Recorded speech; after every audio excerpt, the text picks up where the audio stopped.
Potter has a plan. ఈ యొక్క కుమ్మరికి ఏముందో తెలుసా? ప్రణాళిక ఉంది. ఎవరి పట్ల? నీ పట్ల, నా పట్ల ఆయనకు ప్రణాళిక ఉంది. God has special plan and purpose in your life.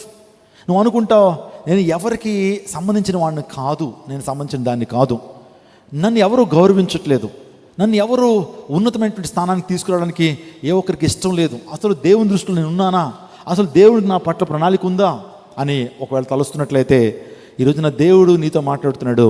దేవునికి నీ పట్ల ఒక ప్రత్యేకమైన సంకల్పము ఉన్నది. ఆలోచన చేయండి. సో మట్టి తానంతట తాను ఏనాడు కూడా కొండగా మార్చబడలేదు. ఆలోచన చేయండి. కుమ్మరి వానికి ఆల్రెడీ ఆ మట్టిని తీసుకుంటున్నప్పుడు ఆయన యొక్క మైండ్లో ఒక ఆలోచన ఉంటుంది. ఇప్పుడు ఈ మట్టిని నేను ఏం చేయాలి? ఒక చిన్న కూజాగా చేయాలి, ఈ మట్టిని చిన్న పాత్రగా చేయాలి. ఇప్పుడు ఈ మట్టిని సారి మీద పెట్టినప్పుడు కొండగా తయారు చేద్దాం, నీళ్లు వేసుకునే కొండగా తయారు చేద్దామని ఆ యొక్క పోటర్ మైండ్లో ఒక బ్లూ ప్రింట్ ఉంటుంది, ఒక మైండ్ ఉంటుంది. ఆ పోటర్ యొక్క మైండ్లో ఒక ప్రణాళిక ఉంటుంది. ఈ పాత్రని ఈ రీతిగా తయారు చేయాలి, ఈ మట్టిని ఈ రీతిగా తయారు చేయాలి, ఈ షేప్లో చేయాలి, ఇంత సైజులో పెట్టాలి, ఈ రీతిగా ఉపయోగపడాలని ఆ కుమ్మరి వానికి ఒక ప్రణాళిక ఉంటుంది. నీ దేవుడు కూడా ఒక ప్రణాళిక కలిగినటువంటి వాడు, నీ జీవితం పట్ల ఒక ప్రత్యేకమైన ప్రణాళిక కలిగినటువంటి వాడు. మీరు చూడండి, అబ్రహాం జీవితాన్ని ఆలోచన చేయండి. అబ్రహాం నిర్మించడంలో దేవునికి ఒక ప్రత్యేక ఉద్దేశం అంటే అబ్రహాముని బహుజనములకు తండ్రిగా చేయాలని దేవుని ఆలోచన కలిగి ఉన్నాడు. జగత్తు పునాది వేయబడే క్రితమే నీ పట్ల దేవుడు ఒక ప్రత్యేకమైన ప్రణాళిక కలిగి ఉన్నాడు. God has a special plan and purpose in your life. అందుని బట్టి ఈ ప్రపంచంలో ఒక ప్రత్యేకమైన వ్యక్తిగా దేవుడు నిన్ను నిర్మించాడు. నీ శరీరంలోంచి వస్తుంటే స్మెల్, వాసన మరొక వ్యక్తి శరీరంలోంచి రాదు. దేవుడు ఒక ప్రత్యేకమైన స్మెల్ నీకు ఇచ్చాడు. నీ యొక్క ఫింగర్ ప్రింట్స్ మరొకరికి లేవు. ఈరోజు మన చేతి అరిచేతులు చూసుకున్నప్పుడు ఈ ఫింగర్ ప్రింట్స్ ఉన్నాయే, అప్పుడప్పుడు మనం వేలు ముద్రలు వేస్తూ ఉంటాం కదా, ఆ వేలు ముద్రలు థంబ్ మనం వేస్తున్నప్పుడు నీలాంటి థంబ్ మరొకరికి లేదు. కరెక్ట్గా నీ యాపిల్ ఐఫోన్స్ ఎంతమందికి ఉన్నాయి ఇక్కడ? ఓకే, వాస్తవానికి సో ఐ డిటెక్టర్ రాకముందు, ఇప్పుడైతే టెక్నాలజీ కంటితలా చూస్తే చాలు మన పాస్వర్డ్ ఓపెన్ అయిపోద్ది. మరో వ్యక్తి వెళ్ళి ఆ ఫోన్ని ఇలా చూసాడు అనుకోండి, ఓపెన్ అవుతుందా? అంటే నీ కళ్ళ యొక్క రెటీనా, లేకపోతే నీ కంటికి ఉన్నటువంటి స్పెషాలిటీ మరే కంటికి లేదు. నీ ఐబాల్ ఈ ప్రపంచంలో మరెవరికి లేదు. నా ఫోన్ని నా కుమారుడు ఇలా చూశాడు అనుకోండి, ఓపెన్ అవుతుంది పాస్వర్డ్, నా కళ్ళకే ఓపెన్ అవుతుంది. అంటే ఈ ప్రపంచంలో నా కళ్ళు లాంటివి ప్రపంచంలో మరొకరికి లేవు. ఇదివరకు ఆ టెక్నాలజీ లేనప్పుడు ఫింగర్ ప్రింట్ ఉండేది, తంబు ఉండేది. ఆ తంబు ఇలా వేస్తే నా టెలిఫోన్ ఓపెన్ అయ్యేది.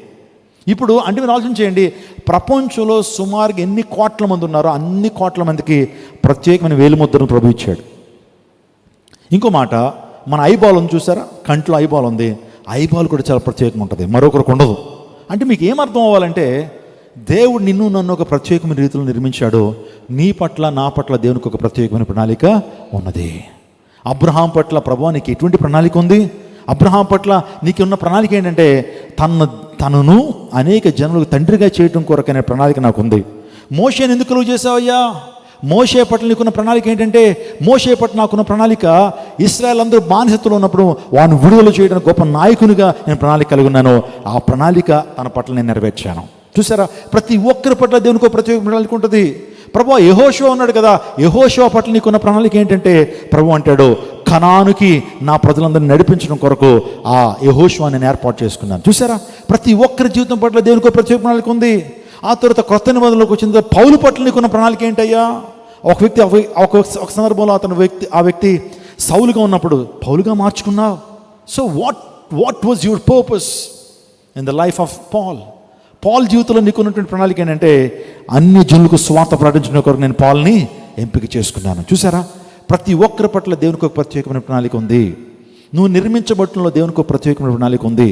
నిన్ను తయారు చేయడంలో దేవునికి ఒక ప్రత్యేకమైన ప్రణాళిక ఉంది. ఆ మైండ్లో ఒక ప్రణాళిక, ఒక బ్లూ ప్రింట్ ఉంది. బ్లూ ప్రింట్ లేకుండా, ఒక ఐడియా లేకుండా పిచ్చి పిచ్చిగా చేయడు కుమ్మరి. పాత్రను తయారు చేశాడంటే ఆ పాత్ర వెనకాల ఆయనకు ఒక ప్రణాళిక ఉంది. గుర్తుపెట్టుకో, నీ జీవితం పట్ల దేవునికి ఒక ప్రత్యేకమైన ప్రణాళిక ఉంది. పాల్ ఇమ్మాన్యుయల్, ఎందుకయ్యా నేను నిర్మించబడ్డానంటే దేవుడు చెప్తాడు, నా పట్ల నీకు ఒక ప్రత్యేకమైన ప్రణాళిక ఉందయ్యా, నీ పట్ల దేవునికి ఒక ప్రత్యేక ప్రణాళిక ఉంది. ఎప్పుడు కూడా దేవునికి నీ పట్ల ఒక పర్పస్ ఉంది. మనం కారణ జన్మలం అనండి ఒకసారి.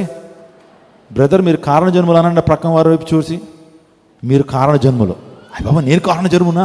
అవును, నువ్వు కారణ జన్ముడివే. గాంధీ మహాత్ముడు, నెల్సన్ మండేలో, అబ్రహాం లింకన్ ఎలాంటి వాళ్ళు మాత్రమే కారణ జన్ములు. నువ్వు కూడా కారణ జన్ముడివే.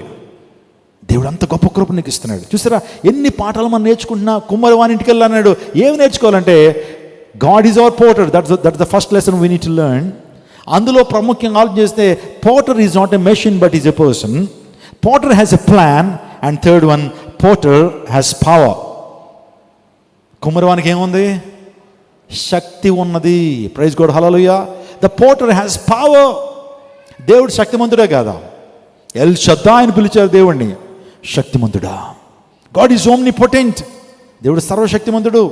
ఆయన నోటి మాట ద్వారా సర్వాన్ని కలుగు చేశాడు. ఆయన నోటి మాట ద్వారా సర్వాన్ని కలుగు చేశాడు. నేను చాలా సందర్భంలో చెప్తున్నాను, ఆయనకి ఎంత శక్తి ఉందంటే ఈ అంతరిక్షాన్ని తన నోటి మాట ద్వారా కదిలించగలిగిన శక్తి.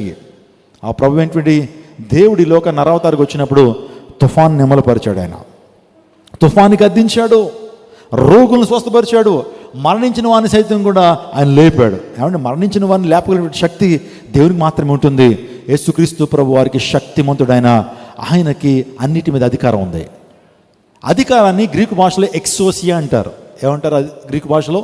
అంటే ఒరిజినల్ బైబిల్ ట్రాన్స్లేషన్ గురించి ఆలోచన చేస్తున్నప్పుడు అధికారము, ఈయన సర్వాధికారం నుండి దేవుడై ఉండి నిరంతరం స్తోత్రార్హుడు నన్ను దేవుని లేఖనాలు సెలవిస్తున్నాయి. ఆయనకి అధికారం ఉంది. ఆ అధికారాన్ని ఎక్సోసియా అన్నారు. దేవుడు శక్తిమంతుడు. ఆయనకున్న శక్తి. ఏమంటే మనం మాట్లాడితే ఒక వ్యక్తి కూడా కదలడు. మనం మాట్లాడితే ఏమంటే గాలి కూడా ఆగదు. ఆయన తుఫాన్ నిమ్మలపరిచాడు, నీటి మీద నడిచాడు. సమస్త పంచభూతాల మీద ఆయనకి అధికారం ఉంది. ఆయన శక్తి సంపన్నుడు. Hallelujah. God has a power. ఆయన శక్తిమంతుడై ఉన్నాడు. ఇంకా మనం ఇంకా చెప్పాలంటే మట్టి తనంతట తాను కొండగా తయారు చేసుకోగలుగుతుందా? దానికి అదే ఏమండి సారి మీదకి వచ్చేసి కుమ్మరి లేకుండా, పోటర్ లేకుండా దానికంతది పాత్రగా మలిచేసుకోగలదా? No, never. మనిషి తనకు తానుగా ఏమంటే దేన్ని నిర్మించలేడు, దేన్ని క్రియేట్ చేయలేడు. క్రియేట్ చేసిన దానిలో మరలా వేరే వాటిని తయారు చేయగలడేమో. ఆలోచన చేయండి. ఈ యొక్క పదార్థం లేకుండా మనిషి పదార్థాన్ని సృష్టించగలడా? ఆల్రెడీ సృష్టిలో ఉంది కాబట్టి వాటిని మరలా బై ప్రొడక్ట్స్గా తయారు చేయగలడు. అంతేగాని పదార్థాన్ని మనిషి క్రియేట్ చేయలేడు. ల్యాబొరేటరీలో ఒక మనిషి మట్టిని తయారు చేయగలడా? No, he cannot. లేకపోతే ల్యాబొరేటరీలో మనిషి ఒక అవయవాన్ని తయారు చేయగలడా? No, he cannot. కానీ దేవుడు తయారు చేసిన వాటిల్లోంచి బై ప్రొడక్ట్స్ తయారు చేయగలడు. లేకపోతే వేరే వేరే అంశాలను ఏం చేయగలడు? తయారు చేయగలడు. కానీ ఆ ఒరిజినాలిటీ మాత్రం మనిషి తీసుకురాలేడు. కుమ్మరికి ఈ రోజున ఏముంది? శక్తి ఉన్నది. కుమ్మరికి ప్లాన్ ఉందనే విషయాన్ని చెప్తున్నాను. ఆ తర్వాత కుమ్మరికి ఏముంది తెలుసా? పేషెన్స్ ఉంది. Potter has patience. ఆయనకి ఏముంది? సహనం ఉంది. పోటర్కి ఏముందో తెలుసా? సహనం ఉంది. సారి మీద అంటే ఆ చక్రం ఉంటుంది తెలుసా? మీకు తెలుసు కదా చక్రం. ఆ చక్రం మీద సారి అనేది ఉంటుంది. దాని మీద మట్టి పెట్టి కుండ తయారు చేస్తున్నాడు, లేకపోతే పాత్ర తయారు చేస్తున్నాడు, కూజ తయారు చేస్తున్నాడు, గ్లాస్ తయారు చేస్తున్నాడు. అది ఏమైందంటే అతని చేతిలోనే పిగిలిపోయింది. ఏమైపోయింది? పగిలిపోయింది అనుకుందాం. పగిలిపోయిందని చెప్పి దాన్ని విసిరేస్తాడా? దాన్ని మరలా ఏం చేస్తాడు? సారి మీద పెట్టి మళ్ళా మట్టి చేసి మట్టిని దాని మీద పెట్టి మరో పాత్రను తయారు చేస్తాడు. కొన్ని సందర్భాల్లో చేస్తున్నప్పుడు పిగిలిపోవచ్చు. కొన్ని సందర్భాల్లో ఆ పోటర్ చేతిలో మట్టి పిగిలిపోయినప్పుడు ఆ మట్టిని విసిరేయడు. అంటే మనకు ఏమర్థం కావాలంటే, మనం దేవునిపై తిరుగుబాటు చేస్తున్నప్పుడు, దేవునిపై అవిధేయంగా మాట్లాడుతున్నప్పుడు, దేవునిపై ఆయాస స్వభావాన్ని కలిగి ఉన్నప్పుడు దేవుడు వెంటనే మన మీద తనకు తీర్పును విధించట్లేదు.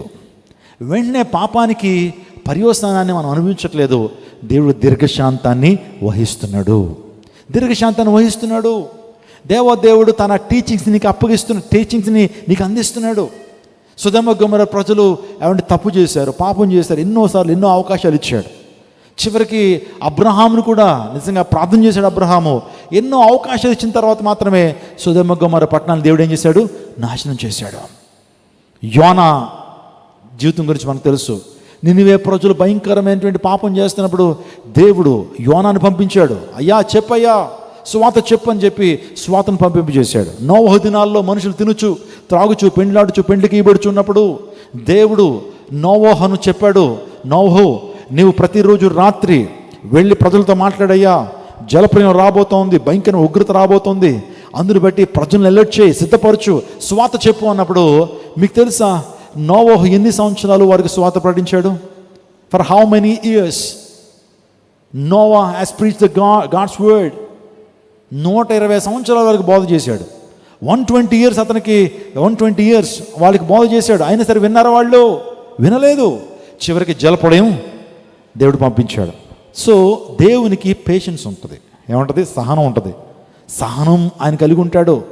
ఆయనే కనుక మనం చేసిన తప్పిదాలకు వెంటనే శిక్ష విధిస్తే ఎలా ఉంటుందని పరిస్థితి? ఏ ఒక్కరు ఇక్కడ ఉండేవాళ్ళం కాదు.